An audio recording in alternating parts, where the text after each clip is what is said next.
Sing them over again to me, wonderful words of life. Let me more of their beauty see, wonderful words of life. Words of life and beauty, teach me faith and duty. Beautiful words, wonderful words, wonderful words of life. Beautiful words, wonderful words, wonderful words of life. Christ the Blessed One gives to all wonderful words of life. Sinner list to the loving call, wonderful words of life. Oh, so freely given, wooing us to heaven. Beautiful words, wonderful words, wonderful words of life. Beautiful words, wonderful words, wonderful words of life. Words of life and beauty, teach me faith and duty. Beautiful words, wonderful words, wonderful words of life. Beautiful words, wonderful words, wonderful words of life.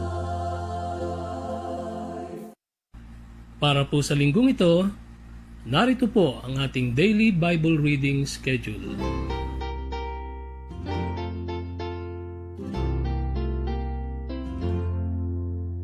Sing them over again to me, wonderful words of life.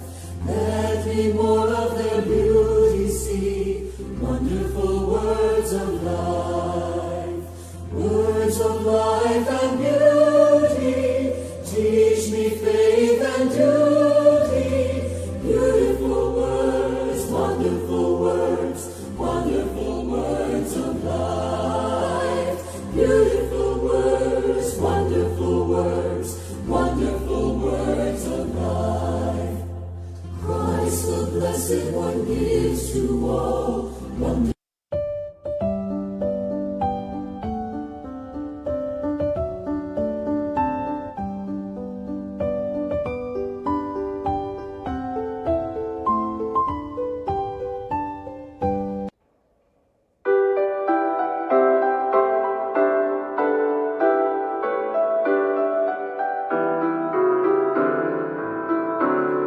If God can trust a lily in a gown of white, if God can guide a woman through the dark of night, if He can help a river find a friendly sea, then surely He will care for me.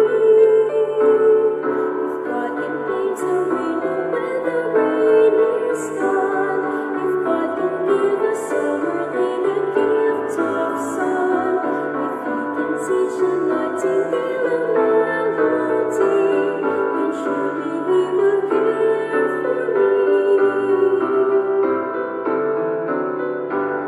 He's with me when I sleep, He's with me when I'm awake, He hears my softest prayers. Wherever I may go, whatever path I take, I know He will be there. I know He will be there. If God can read a warning with a new blue sky, if God can show a young bird how a bird should fly, if He can hang a blossom on a cherry tree, then surely He will care for me. Then surely He will care for me.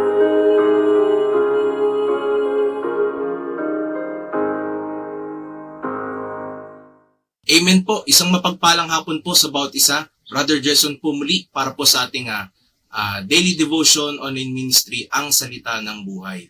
So, una sa lahat, magandang hapon po sa bawat isa mula po sa ating pong Pastor June, sa ating pong Ma'am Maria, ganoon din po sa ating pong Pastor Eric at Ma'am Belen, at ganoon na din po sa bawat isa na nakikinig sa hapon na ito. At nais ko lamang din po na bumati sa mga ating kapatiran na nagdiriwan po ng kanilang pong mga kaarawan at anibersaryo, at Maraming salamat din po sa nagbigay po ng tanging bilang sa hapon na ito. At nawa, ito po ay nakapaghanda ng ating pong puso para po sa pag-aaral ng salita ng Diyos sa hapon na ito. So para po sa ating pag-aaral, ito po yung magmumula sa Ecclesiastes chapter 12, verse 13. Ecclesiastes chapter 12, verse 13. Ito po ang sinasaad ng salita ng Panginoon. Let us hear the conclusion of the whole matter. Fear God and keep His commandments. For this is the whole duty of man. So, basahin ko naman po sa Tagalog. Ito ang wakas ng bagay. Lahat ay narinig. Ikaw ay matakot sa Diyos at sundin mo ang kanyang mga utos, sapagkat ito ang buong katungkulan ng tao. So, purihin po ang Panginoon sa pagkabasa ng kanyang salita. Tayo pong lahat ay sumandaling yumuko, pumikit, at tayo po ay manalangin. Let's pray. Dakila namin Diyos, ama naming makapangarin sa lahat, Lord. Maraming salamat po sa oras at pagkakataon na binigay niyo po sa amin, Panginoon, sa hapon na ito upang makapag-aral niyo pong salita. Nawa, patawarin niyo po kami sa aming mga kasalanang naisip na salita at nagawa upang kami po ay maging karapat-dapat sa inyo pong harapan, Panginoon. At Panginoon, sa mga oras na to, nawa ay hindi po makita ang aking kapintasan, kakulangan, ang aking pong gulang, Panginoon, bagkus ang pagpapalan ng inyo pong salita, Panginoon. At Panginoon, kayo pong siyang magbigay ng karunungan at kaunawaan sa bawat isa, Panginoon. Especially po sa akin po na inyo pong gagamitin upang maghayag po ng inyo pong mensahe sa hapon na ito, Panginoon. At binabalik ko po lahat ng papurit, pasasalamat sa pantamis at banal na pangalan ng aming Panginoong Hesus. Amen at amen. So, ang title po ng ating pong pag-aaralan sa hapon na ito, ang pamagat po ng mensahe ng Diyos sa hapon na ito, A God-fearing believer is a true follower. A God-fearing believer is a true follower. Okay? So, ang Book of Ecclesiastes ay isinulat po ni Haring Solomon. So, alam naman po natin na si Haring Solomon, siya po ay kilala dahil sa kanyang angking karunungan. Sabi nga po sa Bible, he is the wisest man that ever lived. So, kilala siya sa kanyang karunungan, sa kanyang kayamanan, at sa mga karanasan niya, sa mga experiences niya sa kanyang buhay. So sa chapter na to, sa Ecclesiastes chapter 12, nag-reflect si Solomon sa kanyang buhay at naglundo po siya, nag-conclude po siya na everything under the sun is meaningless without God. So lahat daw po ng mga bagay ay walang kabuluhan, walang kahulugan kung wala ang Diyos. So sa verse nating binasa, sinabi ni Solomon, paano magkaroon ng meaningful life, ng makabuluhan na buhay. So paano daw po magkakaroon ng meaningful life or makabuluhan na buhay? It is to fear God and keep His commandments. So ang verse na to ay isang paalala sa atin na mamuhay na makakapagbigay dangal sa Diyos. Isang buhay na nakakapagbigay dangal sa Diyos. So, ang pagiging God-fearing believer ay hindi lang patungkol sa pagdalo sa church, pag-agapay sa gawain, o sa pagbabasa ng Biblia. Ito'y patungkol sa pagsasabuhay ng isang buhay na nagpapakita ng respeto, ng pag-ibig, at pagsunod sa Diyos. So, sa mga oras na to, meron po akong 4 na puntos. 4 ways paano natin malalaman if we're living as a God-fearing believer.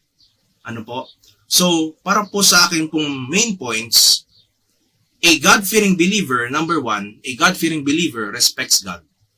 A God-fearing believer respects God. Nirerespeto ang Diyos. So, basahin po natin sa Proverbs chapter 9, verse 10. Proverbs chapter 9, verse 10. Ito po.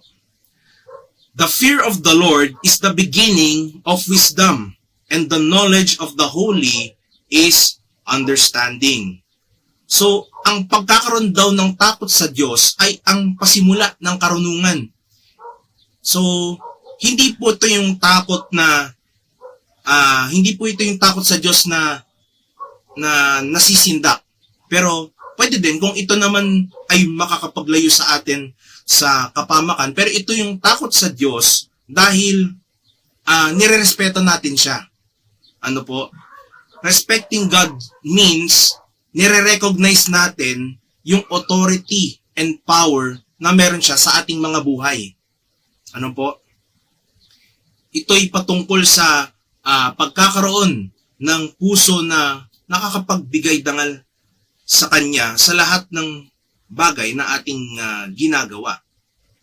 So, ang pagrespeto sa Diyos ay dapat dalhin tayo sa pamumuhay na may karunungan, madala tayo sa kung saan gumawa ng mga God-centered na decisions at hanapin ang kanyang kalooban araw-araw. Ano po? So, respecting God also means na nirerespeto natin yung mga bagay na galing sa Kanya.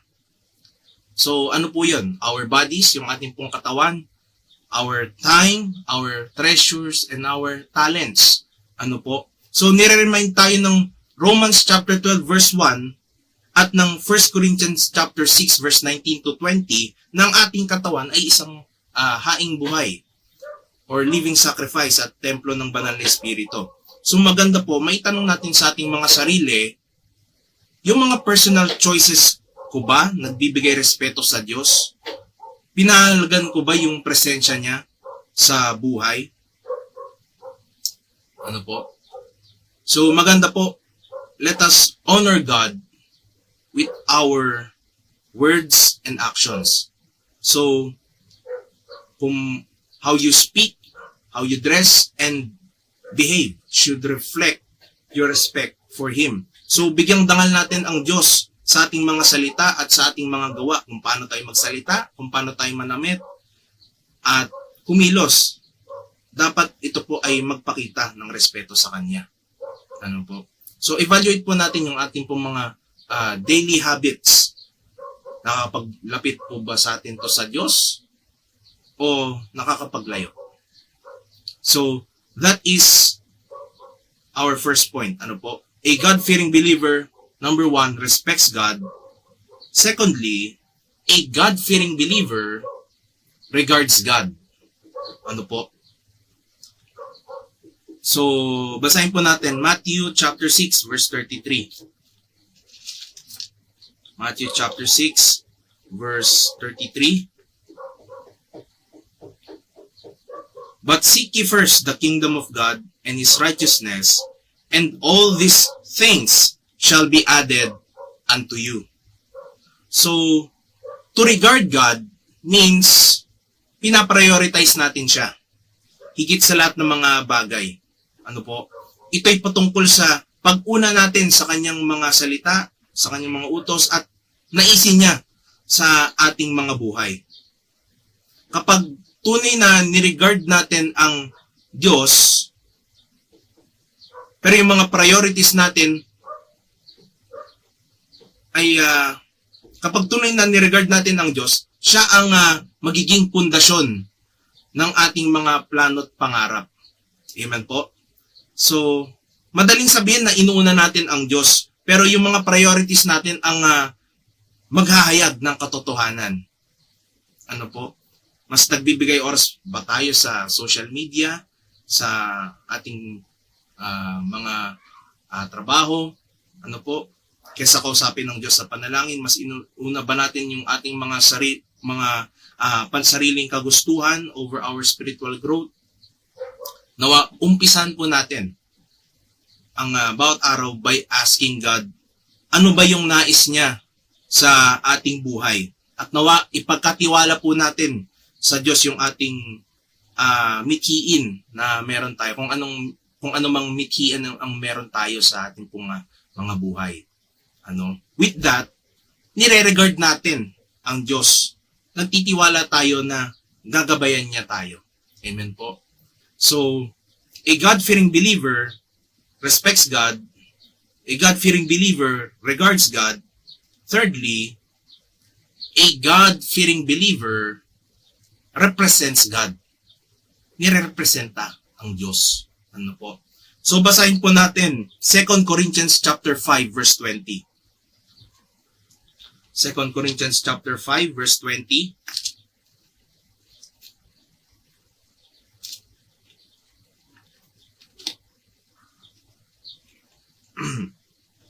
Ito po. Now then, we are ambassadors for Christ. As though God did beseech you by us, we pray you in Christ's stead, be ye reconciled to God. So, representing God means pagiging ambassador niya dito sa mundo. Kumbaga, tayo yung nagiging representative niya dito sa mundong to. Ano po?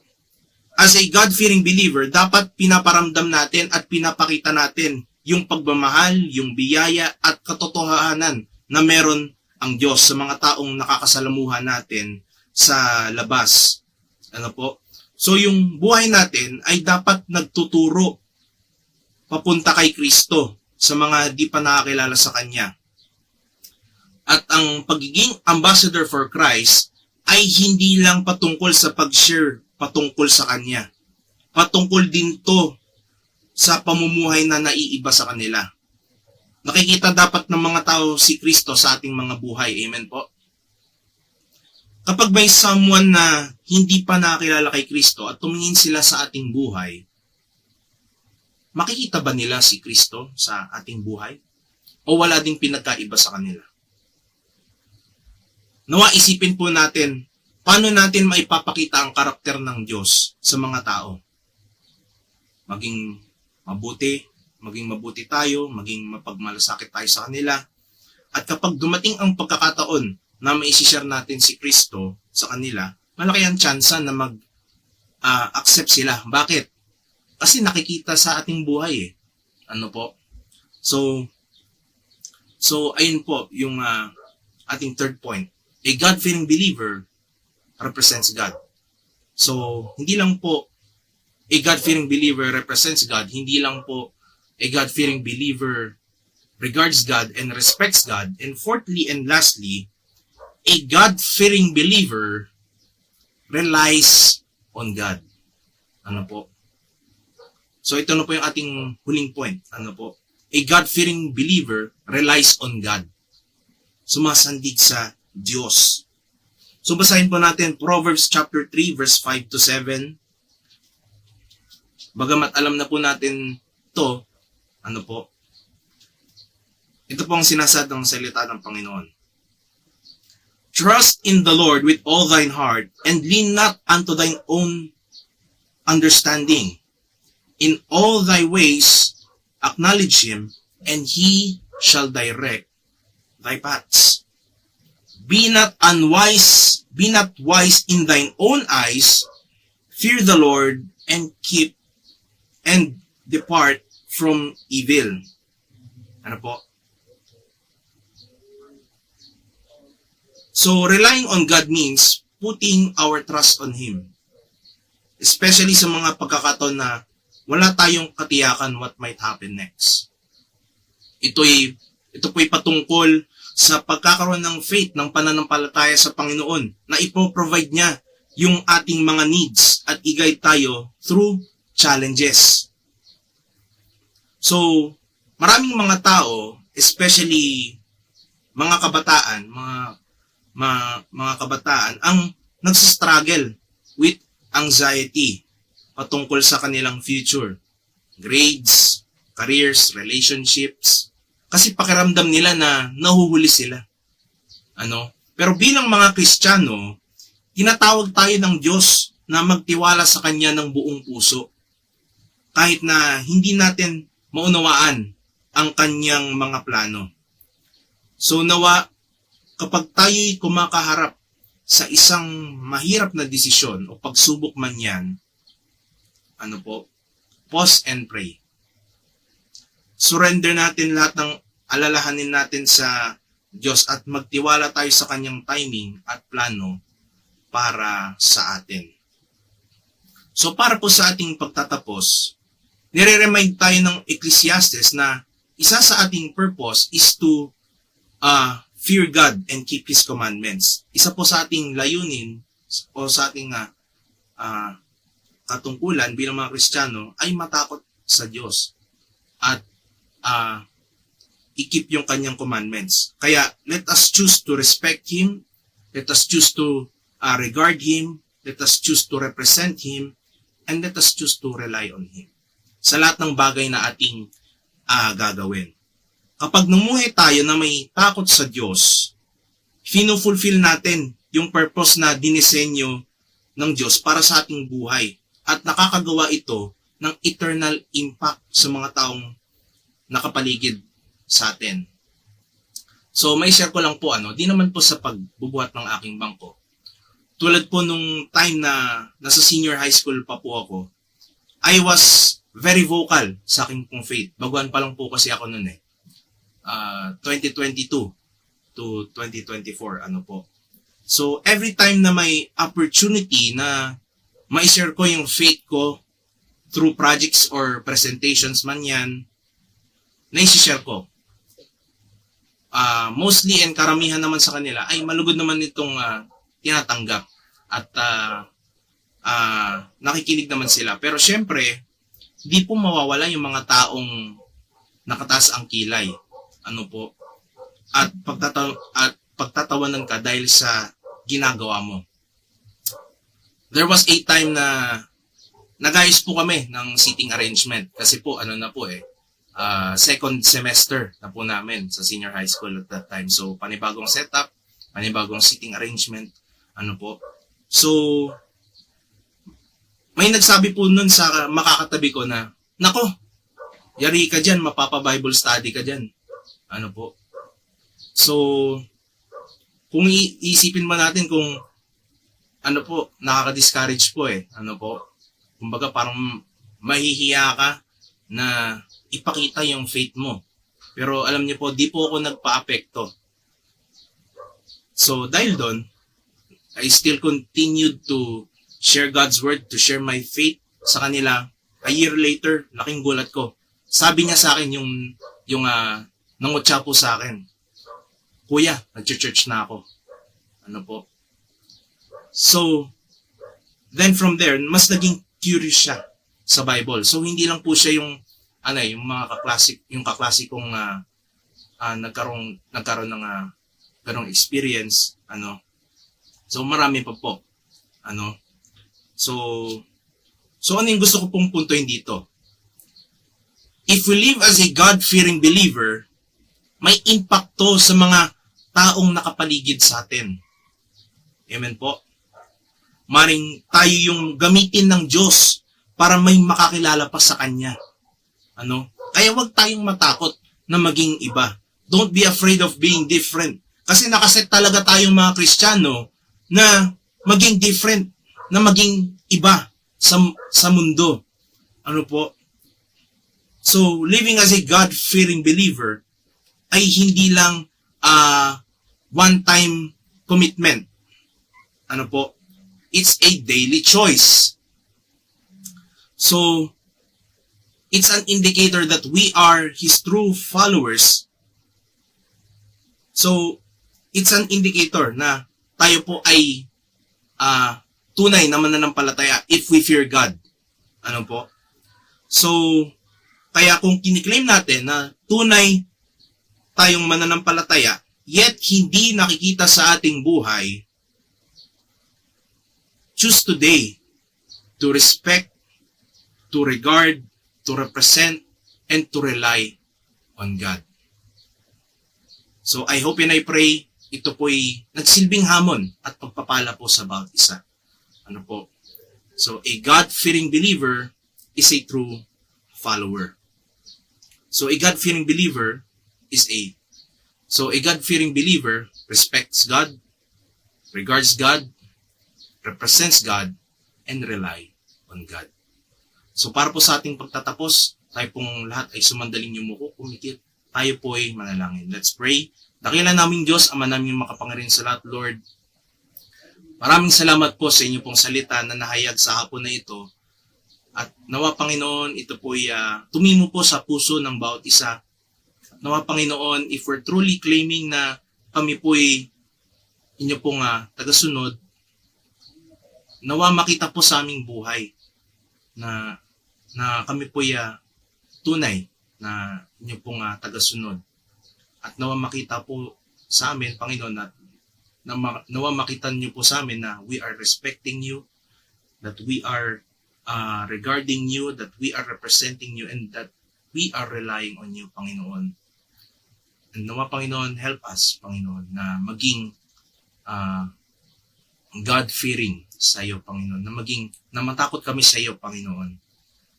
Nawa, Panginoon, maraming salamat po sa opportunity na to. Nawa, hindi po nakita ang aking kapintasan, kakulangan. At nawa, Panginoon, kayo pong siyang magbalik sa akin sa aking napag-aralang ito, Panginoon, at hindi po nawalan ng kabuluhan ang pangaral po ng inyong pong salita sa hapon na ito, Panginoon. Nawa, Panginoon, kayo pong siyang patuloy na mag-bless sa mga patuloy na mga gawain sa church, Panginoon. Especially, ito pong online ministry, ang salita ng buhay. Nawa, Panginoon, ay kayo pong siyang patuloy na magpalagon nito at umabot pa po ng mga mahalagang kaluluwa, Panginoon. At Panginoon, sa mga oras na to, ang mga pauwi pa lamang po sa kanilang pong mga tahanan, kayo pong siyang mag-ingat sa kanilang pong mga biyahe.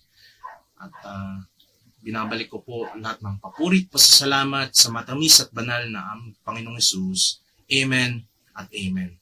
So muli, Brother Gerson Darilag po, at magandang hapon po muli sa bawat isa. God bless you all po.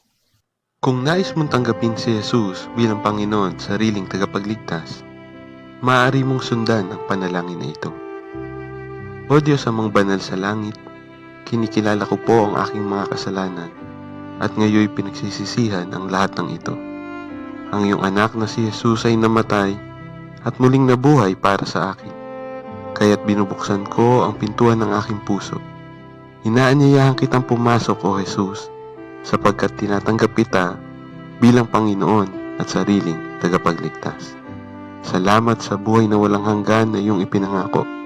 At ngayon may katiyakan na anumang oras dumating sa akin ng kamatayan, ay makakasama mo ako sa iyong kaharian sa langit. Sa pangalan ni Jesus, Amen at Amen.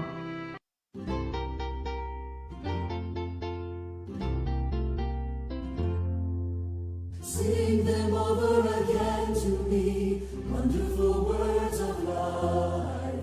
Let me more of their beauty see, wonderful words of life. Words of life and beauty, teach me faith and duty. Beautiful words, wonderful words, wonderful words of life. Beautiful words, wonderful words, wonderful words of life.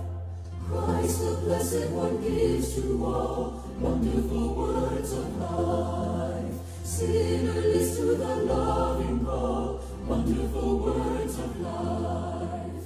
Oh, so freely given, wooing us to heaven. Beautiful words, wonderful words, wonderful words of life. Beautiful words, wonderful words, wonderful words of life. Words of life and beauty, teach me faith and duty.